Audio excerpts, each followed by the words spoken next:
Start the match in 3, 2, 1, go. Once again, we are out here starting our autonomous period on field number 2. These robots unfortunately missing a few of their cones on their upper junctions, but they are scoring just as many cones on those upper junctions. It looks like we're batting about 50-50 on these teams. The Nuts unfortunately missing a few, but also the Blue Alliance missing a few, so it's going to be pretty even probably going out of this autonomous mode.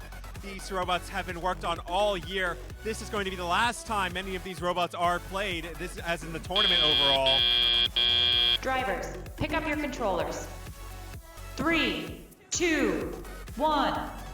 Looks like we might have a slight Red Alliance lead coming out of that autonomous period, but it's okay because there's plenty of time in the driver controlled period for them either to secure that lead or to lose it to the Blue Alliance.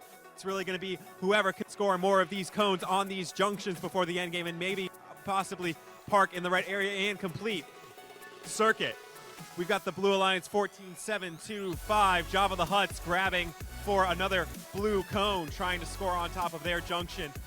A lot of very innovative robot designs this year. You can see there's quite a few options. Some of these robots have a swivel like 12791 iterative intentions where they pick up their cone and then turn the entire top half of their robot around to save time.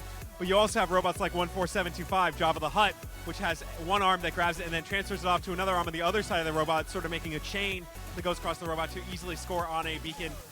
But as well as that may be, they also can still unfortunately miss those scoring elements when they get jostled around by other robots here with 60 seconds left in the match. That's 30 seconds till the end game. We've got 6133, the Nuts, aiming for claiming a upper junction on the Red Alliance's side, claiming that for the. Let's see if they can hold on to it for the rest of the match. We've got 12791 and 14725 bumping around a little bit of movement. We can see what happens there because if they push too far, that could be an interference.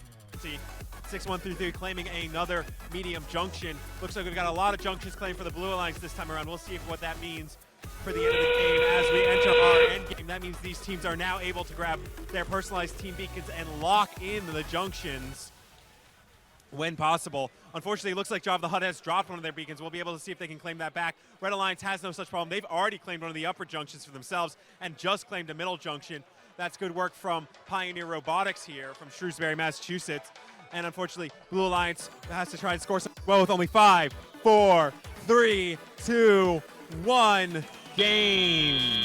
Looks like with a Blue, anyone can still win it. We still have to see penalties in the final scoring, but that